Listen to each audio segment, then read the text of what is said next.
Most people believe the last train of the night simply goes home. But there is one train that goes somewhere else. And if you ever see it waiting on an empty platform after midnight, you should never get on. Because that train does not take passengers to a destination. It takes them to their ending. I know this because 3 nights ago, I boarded it. And the worst part? I didn't even realize I had already bought the ticket. My name is Elliot Carter. And 3 nights ago, my life quietly collapsed. It wasn't dramatic. No screaming. No explosions. Just the slow, crushing realization that everything you built suddenly means nothing. I had just lost my job. My landlord had given me 2 weeks to move out. And the woman I thought I would marry had stopped answering my calls. By midnight, I found myself wandering the streets with nowhere left to go. That's how I ended up at Ravensgate Station. A place I had passed 1,000 times, but never once entered. The station was nearly empty. Cold wind pushed scraps of paper across the platform while a single flickering light buzzed overhead. The digital board above the tracks displayed only one departure. Last train.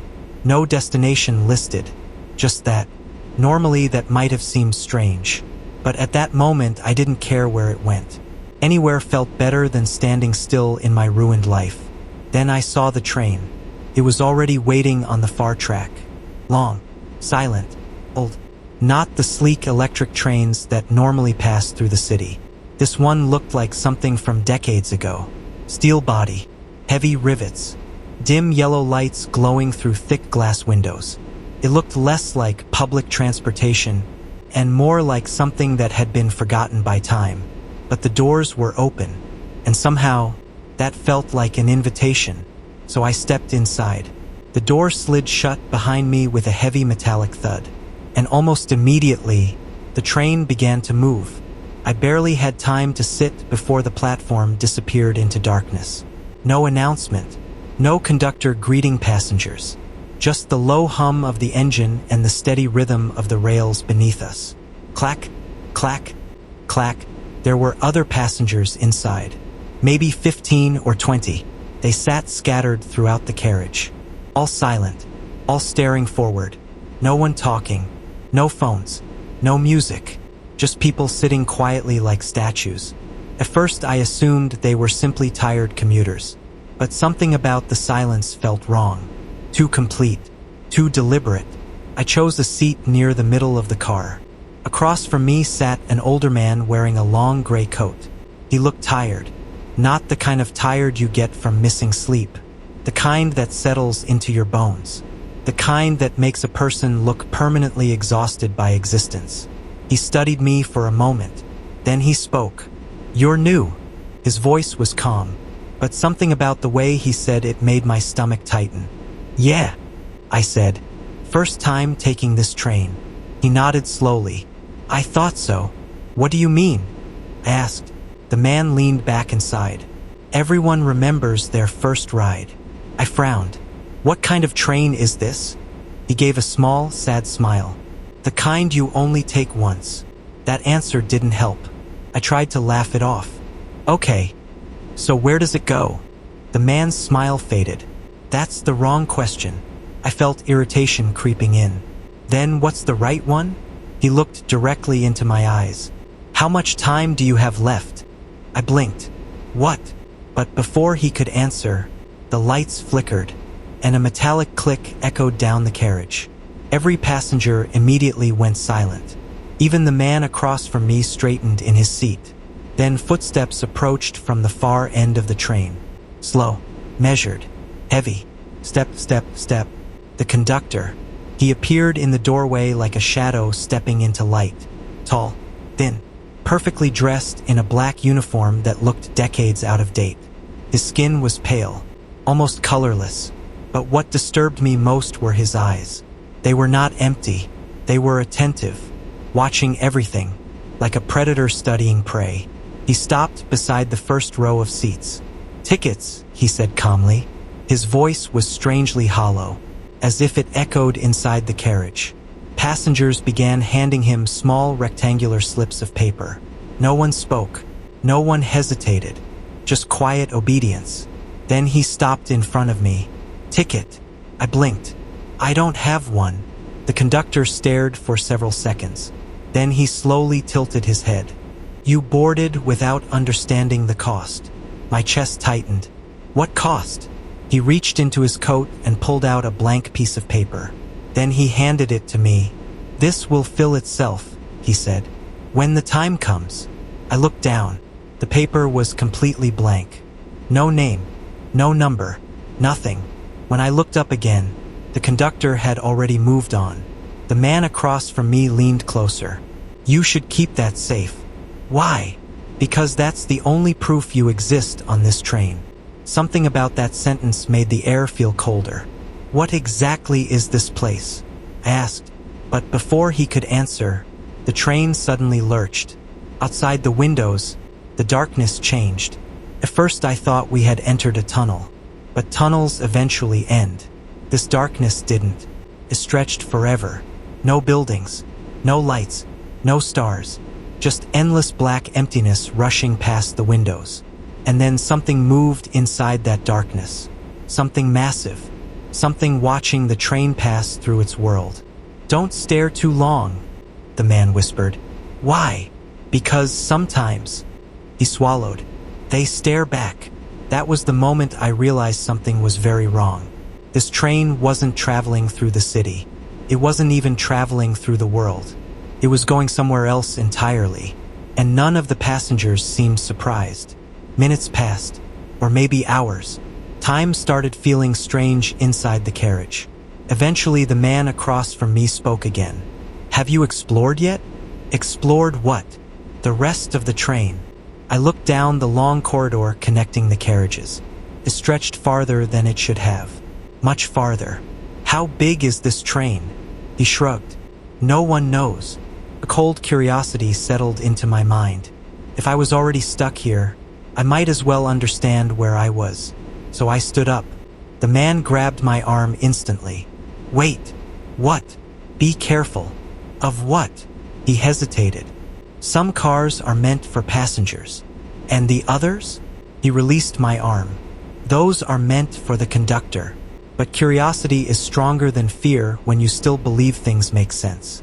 So I walked toward the next carriage and opened the door. I expected more seats, more passengers, another ordinary train car. Instead, I stepped into a room filled with clocks, hundreds of them, ticking, counting, waiting, and beneath each clock, there was a name. That's when I found mine and realized this train was not carrying passengers. It was carrying time. But the worst part, my clock was already counting down. And when it reached 0, the conductor promised something would finally come for me. Something waiting at the end of the train. But I didn't yet know the most terrifying truth of all. This train only appears to people who have already reached the edge of their lives. And once you board, there is only one destination left. But there was one rumor whispered among the passengers. A story no one could confirm. Someone once escaped the train to nowhere. And if that was true, then maybe I still had a chance. But first, I had to survive the rest of the journey. And my clock was still ticking. When I found my clock on the wall, the numbers were already moving. 1 hour, 58 minutes, and 12 seconds. Less than 2 hours. The ticking sound filled the entire carriage. Thousands of clocks, thousands of timers, each one counting down a different life. Some had days left, some had minutes. A few had already reached 0. Those clocks had stopped completely, frozen forever. Curious, isn't it? The conductor's voice came from behind me. I turned slowly. He stood in the doorway, watching me. You weren't meant to see this yet, he said. What happens when the timer hits 0? I asked. He studied my face carefully. As I told you earlier, he smiled faintly. That's when the train stops for you. Stops where? He gestured toward the darkness outside the windows. Wherever you belong next. Cold dread filled my chest. You mean death? He shook his head. No. Somehow that answer felt worse. Then what? I whispered. The conductor leaned closer. His eyes gleamed faintly in the dim light. Delivery. I ran back through the door. back into the passenger carriage. People were staring now, watching, waiting, because they all knew the same truth. Every passenger eventually learns about the clocks. The man in the gray coat spoke quietly. "So you found the timers?" I nodded. "How do we stop them?" His eyes filled with something that looked like pity. "You don't.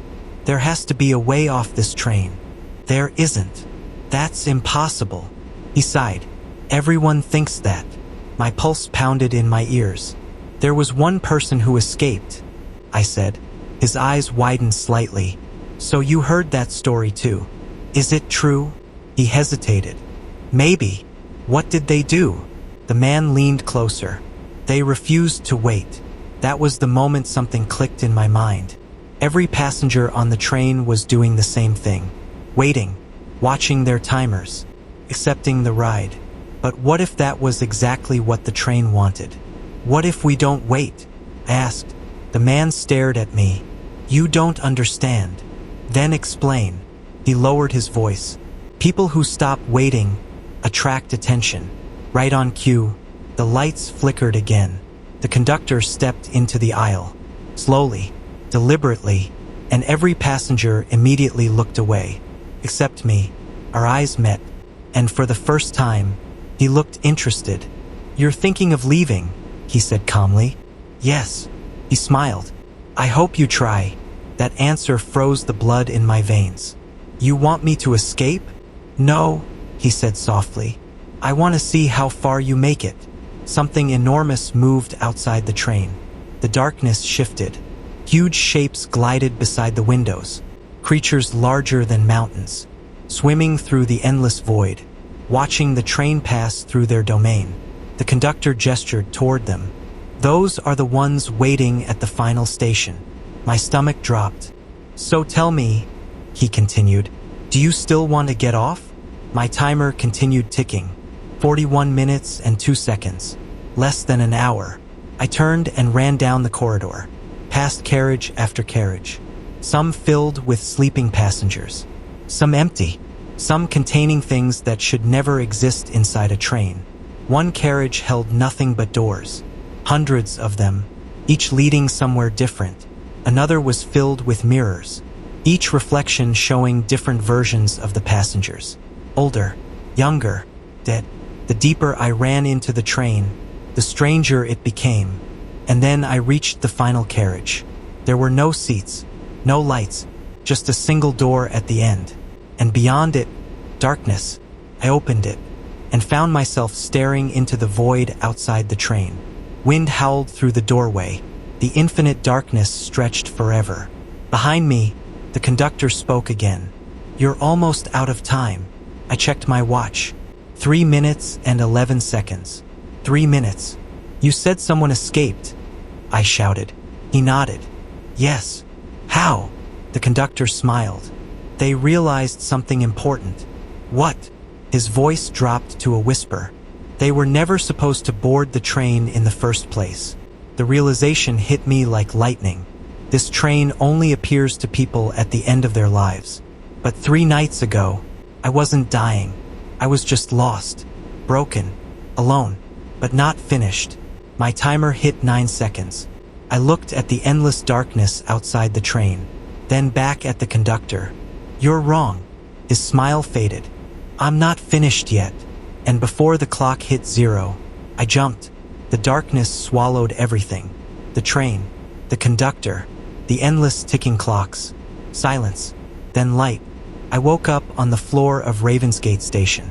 Morning sunlight poured through the windows. Commuters rushed past me. Trains came and went. Normal, ordinary. I looked around in confusion. Had it been a dream? A hallucination? Then I noticed something in my hand. A small piece of paper. My ticket. And written across it now were 3 words. "Not yet delivered." If you want more stories like this, like and subscribe to the channel. I will see you inside.